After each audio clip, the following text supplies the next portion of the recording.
수행이 끝나고 일상으로 돌아갈 시 수행의 관성 효과로 평소에도 내면의 번뇌가 덜 일어나는지 아니면 똑같이 일어나는지 궁금합니다.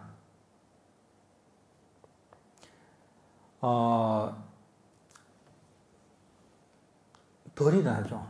실제로 이건 본인이 해보면 압니다. 명상을 꾸준하게 한 사람 같은 경우에는 일상이 훨씬 평화롭습니다. 근데 그러던 사람이 명상을 하지 않으면 일상이 그 전보다 훨씬 혼란스러워집니다. 꾸준하게 명상을 아침 저녁으로 하거나 그럴 때 하다 보면 마음이 기본적으로 훨씬 평화롭게 가라앉아 있습니다. 그리고 어떤 같은 상황에서도 내가 그 마음이 덜 요동을 칩니다. 같은 상황에서 옛날에 엄청나게 스트레스를 받은 상황인데 명상을 꾸준하게 하던 사람은 스트레스를 덜 받는다던가, 옛날에 어떤 생각이 일어나면 참 괴로운 생각을 버리기 어려웠는데 지금은 그런 생각이 일어나도 금방 버릴 수 있다던가, 마음의 힘이 점점 강해집니다. 그러니까 일상에도 아주 좋은 영향을 당연히 미칩니다, 이게.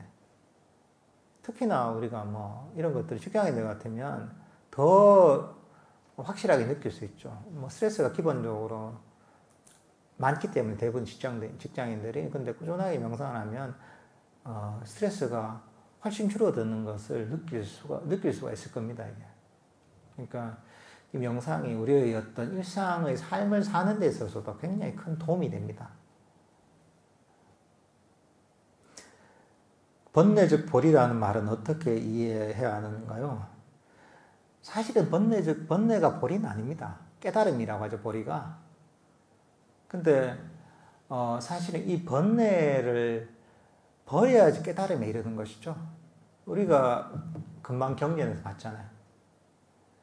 보통 이게 불교 전통이 조금 계속 바뀌어져 옵니다. 원래 부처님 당시에 지금 제가 하고 있던 니카야에 나온 이런 전통이 있고, 시대가 지나면서 불교 전통이 많이 바뀝니다, 이게. 그러면서 이제 이런 변화를 많이 겪게 되는데, 금방 여기 봤잖아요, 이게. 번뇌를 버리는 7가지 방법이 나오잖아요. 아니, 부처님, 석가모니 부처님 직접 하신 본문이잖아요. 번뇌가 그대로 깨달음이라고 얘기하지는 않잖아요. 그 번뇌를 버린 자리가 깨달음이 될 수가 있겠죠. 하지만 번뇌 자체가 깨달음은 아니죠. 단순히 보통 그렇거든요. 인식의 전환만 하면 이게 깨달음이다 이렇게 보는 거거든요, 이게. 근데 이게 뭐 다 주장하는 사람마다 차원은 다르겠지만 요즘은 그런 경우가 많습니다, 이게. 너무 낮은 차원에서 이 깨달음을 얘기하는 경우가 많아요. 마음을 한순간 돌리면 깨달음이다. 단지 우리가 현재 지금 깨달아 있다는 것을 알기만 하면 그게 깨달음이다. 깨달음이 딴 게 아니라, 이게 사실은 단순한 어떤 하나의 어떤 관념이 깨지는 거, 고정관념이 깨지는 거거든요, 이게.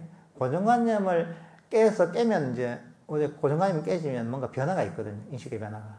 그 정도를 가지고 보면 이게 깨달음이라고 얘기하는 경우가 많습니다, 이게. 이게 굉장히 잘못된 겁니다, 이거는. 그러니까 내가 기존에 내가 좋고 나쁘고 옳고 그르다는 어떤 기준들을 갖고 있었는데, 그런 고정관념을 깨버린단 말이죠, 이게. 자꾸 법문도 듣고 생각도 하면서, 사유를 하면서. 그러다 보면 하나의 분별의 어떤 부분이 깨지게 되거든요, 이게. 그러면 마음에 뭔가 좀 평화롭고 분별하지 않은 것 같고 자유롭고 이런 느낌이 든단 말이죠.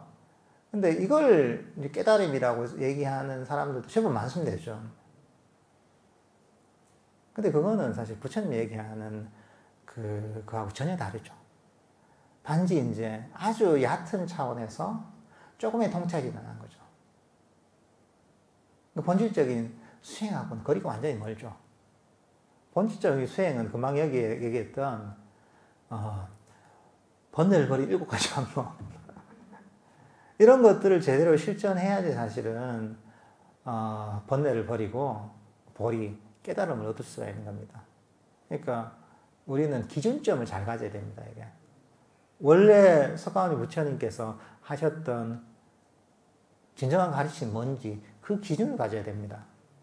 그 기준이 없으면 엉뚱한 데서 그냥 헤매게 됩니다. 말로는 뭔가 그럴듯하고 이제 때로는 뭐 하면 뭐가 좀 쉽게 되는 것 같고 네. 그렇지만 그게 부처님 가르침하고는 너무나 멀리 떨어져 있다는 거죠. 그게 문제인 거죠. 그러니까 법에 대한 바른 이해가 그래서 너무 중요한 겁니다. 이게 바른 이해가 없으면 기준이 없는 겁니다. 이게. 기준이 없으면 불교라는 기준이 있어야 되잖아요.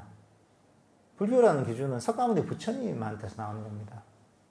석가모니 부처님께서 가르치신 원래의 가르침에 기준점을 두고서 그걸 바탕으로 사실은 우리가 다른 가르침들을 판단을 할 수가 있는 겁니다.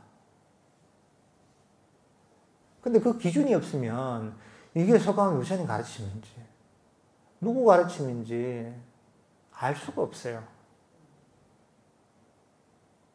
요즘은 그런 기준이 많이 무너졌습니다. 이게. 그러니까 이 불교에 대해서 엉뚱하게 어떤 석가모니 부처님 가르침하고는 전혀